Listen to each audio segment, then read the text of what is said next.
Hello everyone, Ollie here from ♬/Talk Cinema, and today, yes, I know you're going to look at the title on the thumbnail and be like, doing this a bit too late, Ollie, right?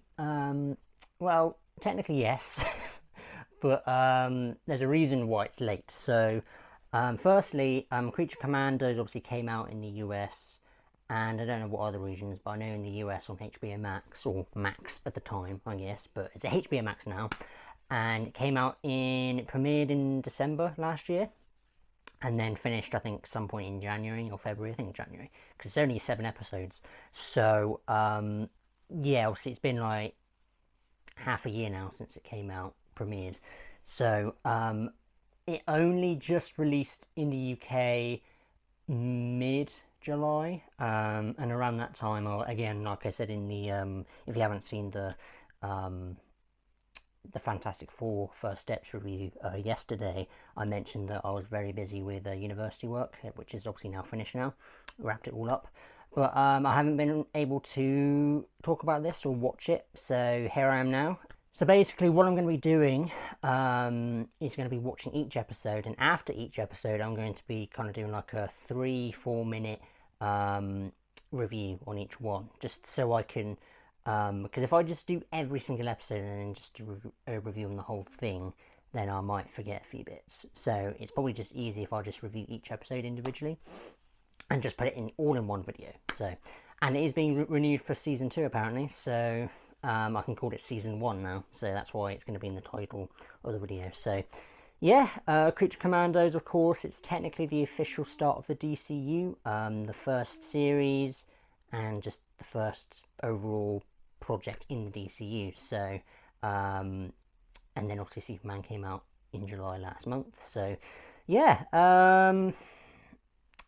fucking about time that I'm able to watch this, because fucking some HBO Max shows, because in the UK, if you don't know, if you're not, any of you are not aware, I mean if you're in the UK you already know this, but elsewhere basically the UK doesn't have HBO Max yet, because HBO or Warner Brothers Discovery, whoever owns HBO Max, basically made a deal with Sky, or Now TV. I think they made a deal with Sky, which is a broadcasting streaming thing on in the UK, and they made like a contract. So the contract expires some point next year. So once that contract expires, we get access to HBO Max, so thank Christ, and hopefully we get the same amount of stuff that America does, because if not, then I will scream. So can't wait to the day when we get HBO Max, but for now we're stuck with some of their library stuff, which does of course include Creature Commandos, so that's a good thing. I'm on Now TV now, and I've got it up here. Let me just turn you around. And yeah, there it is, Creature Commandos. I've checked to see if every single episode is on there, and they are. Can I zoom in more or not? Oh, I can, there we go. So yeah, so that's episode 1, 2, 3, 4, 5, 6, 7. So 7 episodes. I'm not going to try and look through that or look through the descriptions, because I'll get spoiled. So yeah, I'm very intrigued to check this out, because I've heard good things about it, but I've not heard too many reviews. I tried to avoid them because, of course, you know, didn't want to get spoiled. So here I am now, reviewing the show. Well, about to review the show. I haven't watched a single episode yet. Again, I'm gonna watch episode 1, give you my review of that, do episode 2, review that, and then so on and so forth until episode 7. And then at the end of the video, I'm going to give you my overall thoughts and rating of the show as well. So stay tuned for that as well, and yeah, let's get watching with Creature Commandos. Can't wait. And I know the show is written by James Gunn, not directed by James Gunn, any of the episodes. I think it's directed by 2 people. I think they do 1 of each episode, I think. Can't remember their names, but it's 2 people directing all 7 episodes, not per episode, but I think one's directing 1, then 2, 3, 4, and then it's kind of like that until 7. So yeah, I can't wait, and let's get watching. I think they are like 20 minutes each. Yeah, they're like 20 minutes each, which is pretty good. It's not like it's like an hour long, an hour long per episode. 20 minutes per episode, essentially, round about that, roughly. So yeah, let's watch episode 1, and I'll give you my thoughts on that. Alright guys, so just finished episode 1 that is titled The Collywobbles. Okay, so my quick thoughts on episode 1. Yeah, I really liked it. Really good introduction to the show. I won't go into too much into detail with the spoilers in case some people haven't watched it yet. But yeah, it's set up really cool. So you got Amanda Waller and Rick Flag, not Rick Flag Jr., Rick Flag Sr., which is obviously Rick Flag's dad. Basically gather up these metahumans, very much like the Suicide Squad. In fact, it is basically the Suicide Squad, but obviously animated and is a show and with different team members. So basically, they gather them up because obviously humans aren't basically allowed to. The humans are basically banned to basically made into a team because, you know, I guess safety reasons. So yeah, so they gather up these metahumans and they're named Task Force M standing for monsters. So the members are the Bride of Frankenstein, Dr. Phosphorus, which kind of resembles ℚ𝕬𝕗 from the first Suicide Squad to me, G.I. Robot, Weasel from the Suicide Squad, and Nina. I don't know how you pronounce her last name, ℚ𝕬𝕗, whatever the fuck. And yeah, obviously they're codenamed Task Force M. And yeah, they're basically tasked to protect the princess of this country, basically. And that's kind of the setup, really. And yeah, we obviously get introduced to these characters, and we get set up and everything. This is mostly obviously a setup because it's the first episode, so we get introduced to the characters and we get to see what they're like, and some of them are really quite funny, actually, especially G.I. Robot, who's, you know, obsessed with killing Nazis. Because if you've seen the trailers, which I have, you can tell that he's very obsessed with killing Nazis. Die, Nazi! He's not a Nazi, G.I. Oh, okay. Basically, that's his whole thing in this first episode, and I'm sure it's going to be the same thing with the other 6 episodes. But yeah, G.I. Robot's funny. I love Nina, the fish in the tank with the fishbowl on her head. She's great. She's my favourite character so far out of the whole team. And then obviously Weasel's just Weasel from the Suicide Squad, but animated, being really disgusting, licking his nuts and everything. But yeah, like, it's great. I mean, I don't want to say too much, but all I'll say is it's a great start to a first episode, or premiere episode, whatever you want to say. And yeah, by the way, not all the team is together in this first episode. There's only a few. Obviously the few that I already mentioned, which is the Bride, Dr. Phosphorus, all the other ones again, Nina, Weasel, and G.I. Robot. So it's only a few of them so far, and then obviously I'm guessing they're going to be gathering more later on in the series. And there's one that was teased at the very end, which was Frankenstein's monster, played by David Harbour, or voiced by David Harbour, should I say. So it's exciting. It's going to be exciting to see him more in the next episode, which obviously I'll be getting to in a minute. But yeah, great setup for a first episode. Very interested to see how this will go on. Again, my favourite character is Nina at the moment, and I'm sure she is a fan favourite. I mean, again, I haven't looked through any of the reviews or anything too much because of spoilers, but yeah, Nina is my favourite character so far. We'll see if she will remain my favourite character until the end. Please don't die, Nina, for Christ's sake. Don't waste Nina. Or really any of the characters, because obviously this is the first time we're seeing them. So yeah, can't wait to see the second episode. So yeah, I'm just going to get straight into the second episode. Yeah. Alright guys, just finished watching episode 2, titled The Tourmaline Necklace. If that's how you fucking pronounce it, I'm fucking dyslexic. So, yeah, episode 2, yeah, is better than episode 1, I'd say, because obviously it's a build-up to episode 1, and it ends this episode on a crazy note. I won't go into too much detail. I'm trying not to go into too much detail in each episode, but it's kind of hard not to. So, this episode is mostly focusing on the Bride of Frankenstein, or the Bride, simply, and her origin of how she became the bride. So, quite interesting, her origin, because I always love an origin story. I'm going to guess that most of these episodes are going to be origin stories, I'd like to think, anyway, because it is, yeah, the Creature Commandos. but in between sprinkling with this main storyline, the main storyline of, you know, of what they're actually doing. So yeah, I'm hoping per episode, so with this one being the Bride of Frankenstein's, with obviously this episode being the Bride of Frankenstein's episode, by the looks of the third episode, it's GI Robot possibly, and then obviously have sprinkling of what's going on in present day, and then obviously the next episode after that, and then after that, and after that. Hopefully most of these team members will get their own origin story in every episode, so it would make sense and be fair, because the Bride did this episode. So yeah, a very interesting origin episode for the Bride, whilst obviously, you know, kind of continuing on from the main storyline for episode 1.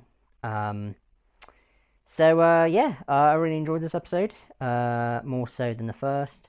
Again, I can't go into much detail, but the necklace in the name of the title, I can't pronounce the fucking name of it because I'm dyslexic. But yeah, it obviously has something to do with this episode, and yeah, it's quite cool. So episode 2, thumbs up for me. Let's move on to episode 3. Alright guys, just watched episode 3, titled Cheers to the Tin Man. And yes, I was indeed correct that this was GI Robot's origin episode. Yeah, and this is my favourite episode so far, guys. It just keeps getting better and better so far. So yeah, man, this episode was violent, this one. I mean, the second one was violent, but this was even more violent, and I'm very curious to see how violent it will get as the episodes go on. So man, there's things I want to say that I don't want to spoil again for the people that haven't watched this yet, but yeah, some fun moments, some sad moments. Yeah, I liked GI Robot's origin. Just find him hilarious. You know, the fact he's just obsessed with killing ℚ𝕗𝕗𝕗. I don't know why I find that so funny, but it just is. At least he's doing it for a good cause, I guess. But yeah, great episode. Again, my favourite episode of the 3 so far. I'd say episode 3 is my favourite, then the second one, then the first one. Not that the first one is bad, obviously it's not. It's a great introduction. It's just that the other 2 have built up, you know, great characters and showing their origin. Well, the 2 characters we've seen so far, their origin. So yeah, thumbs up for me. Another thumbs up.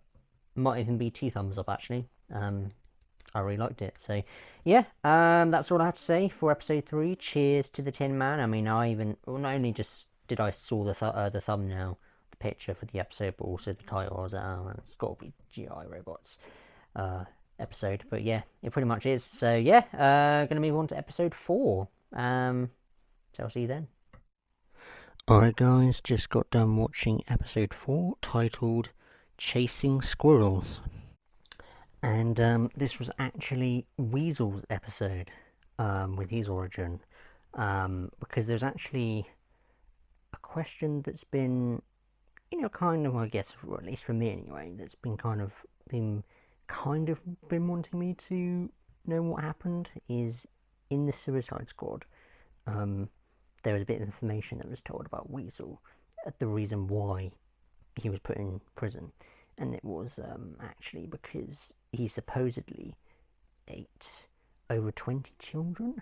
He's harmless. I mean, he's not harmless. He's killed 27 children. And I was like, what? I mean, I don't really want to see that, but okay. Yeah,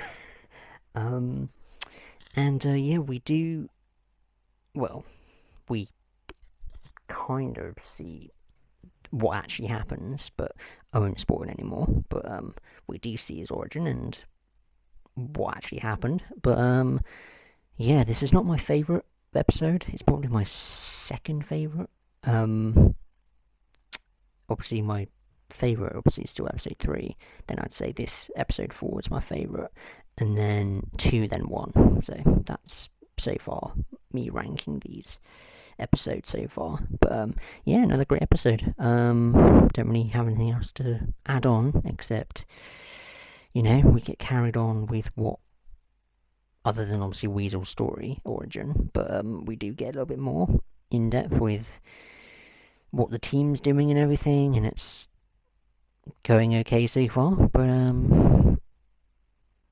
don't really have much else to really add on, to be fair. Intrigued to see what happens next. So I'll see you then. Alright guys, just finished watching episode 5, named The Iron Pot. Alright, whose origin episode is this? It is Frankenstein's, well, I should say Eric, who is voiced by David Harbour, the big guy, the big Frankenstein guy. It's also a sort of a continuation from episode 2 as well, like seeing where he was, because obviously the bride and Frankenstein have, you know, history, and we kind of get that information as well lined up. But outside of his origin story, and obviously continuing on with the team and everyone else, interesting. I mean, the beginning of the episode is a little bit questionable.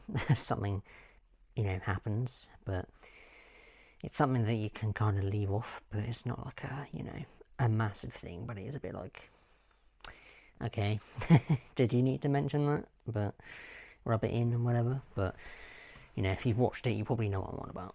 But, you know, but yeah, this is, it's a good episode. Not one of my favourites so far. Still say episode 3 is my favourite, then episode 4.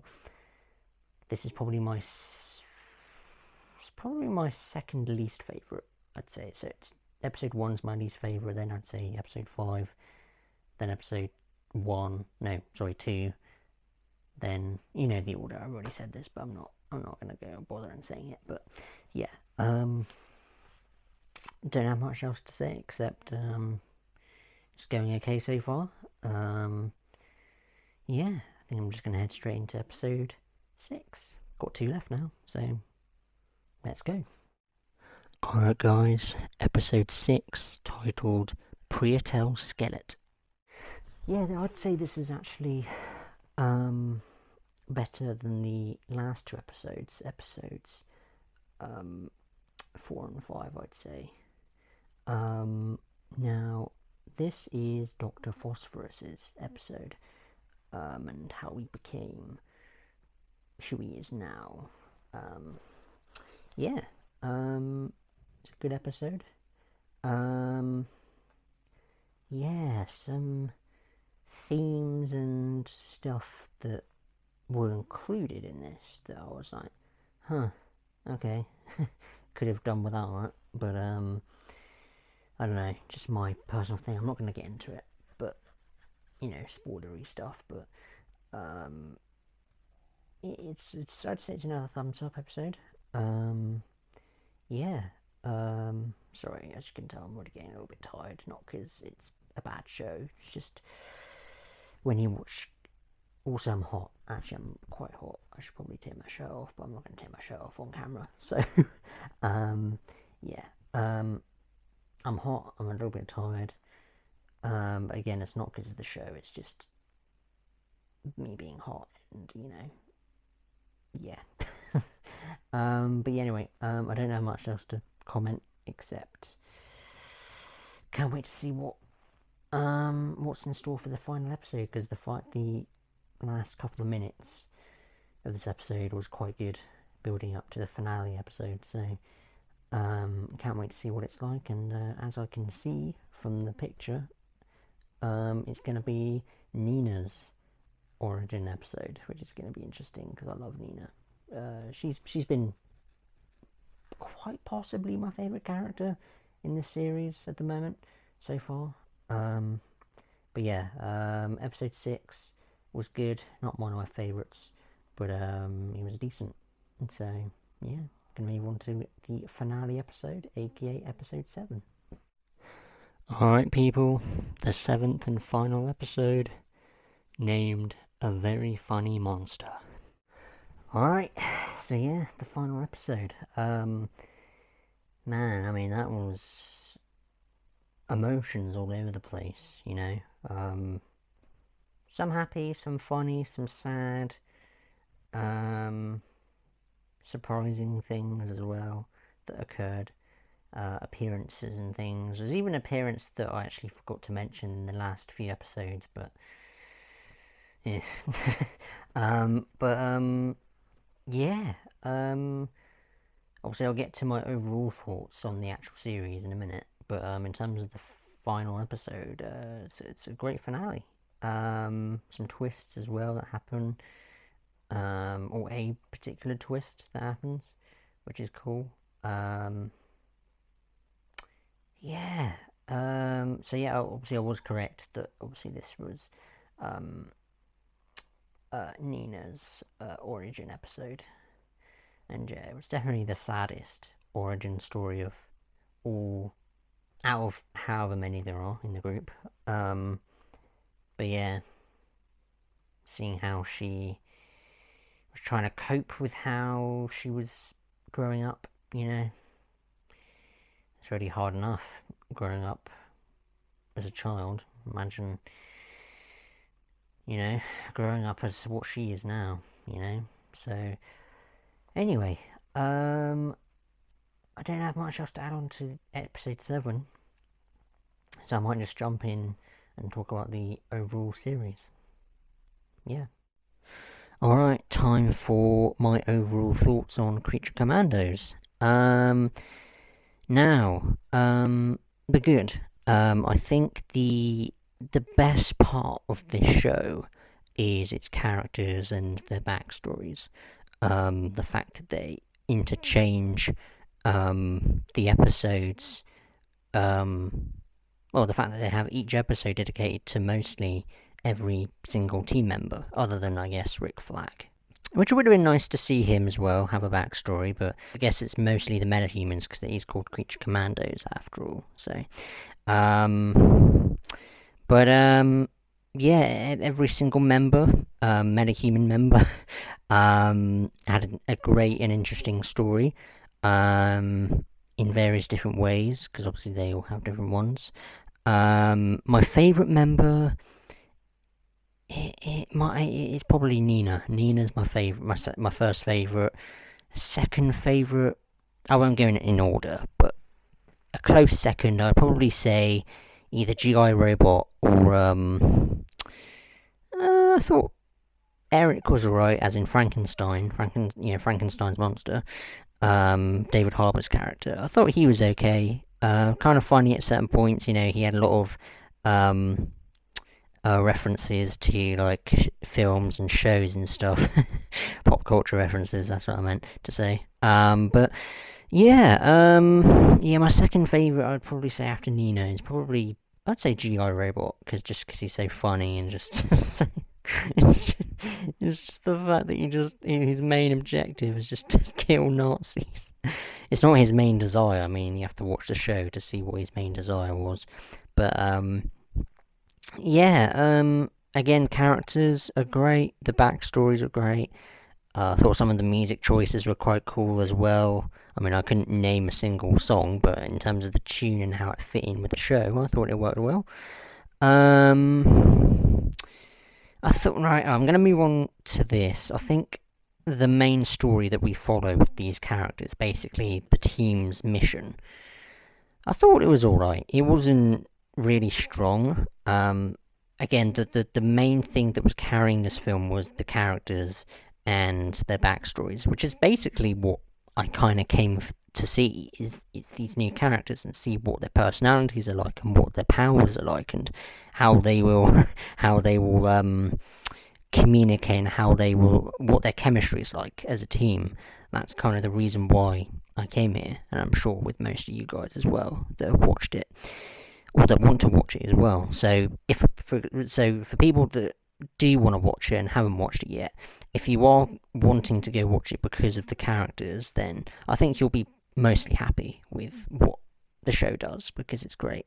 But if you're looking for a really good story, in terms of the main story, again, minus the origin or background stories for each of these characters, in terms of the main storyline, the reason why, their mission, basically.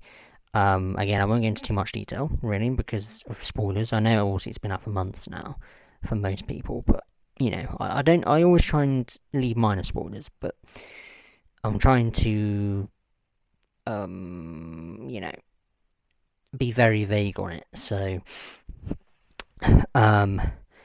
yeah. So, yeah, the main story is a little bit weak and kind of predictable in a way, but it is serviceable, I'd say. But again, the driving force is the characters and their backstories or origin stories. So, yeah, that's the thing that made me happy the most.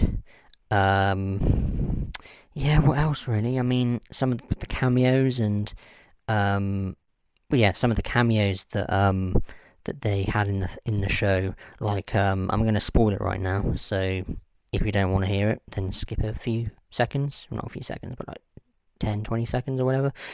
But yeah, you got John Economos. I think that's how you pronounce his last name, but he was in Peacemaker, season 1, and also he made a little appearance in the Suicide Squad. Yeah, I mean, he was in it for in the entire show, probably only like a few minutes, if that. But yeah, he was cool, because I actually met the actor Steve Agee at Comic-Con a few years ago, and he seemed like a really chill guy, so it was cool seeing him in this. A quick glance as well of Batman. I mean, we didn't get to see his face properly, but we saw him in the shadows. He was kind of standing in a skyline, and yeah, I think he appeared in the Dr. Phosphorus episode. It was in his backstory bit, so that was quite cool. We also got Clayface. He was kind of one of the main villains of the show, which is quite cool. Which I'm sure he's going to make a appearance in the future. Well, I hope so. I mean, there will be, because I think there's going to be is it a film or a show, a Clayface? Because I think Mike Flanagan is actually going to be a part of that. So he should be coming back soon. I don't know when, but at some point. Yeah, I like everything aside from kind of the main story being, I guess, a weak part of it. I think the jokes and the laughs, for the most part, I liked. I kind of chuckled or laughed out loud a couple of times as well. Yeah, it's kind of funny that I'm lying down. This is the first time I'm actually lying down in a video, but I actually haven't drunk enough fluids today. I mean, I've got a bottle of water next to me, but it's all gone now. So yeah, so once I finish this video, I better go down and get a glass of water. So, yeah, I don't have much else to really comment. Oh, I just realised, I think the mic's dead, because I'm not seeing the mic symbol on the camera. Yeah, right, I better end it pretty soon, because I don't know what the mic's quality is like on this camera. I've not used it enough. So, yeah, I've kind of addressed my good and one of my only gripes on the series.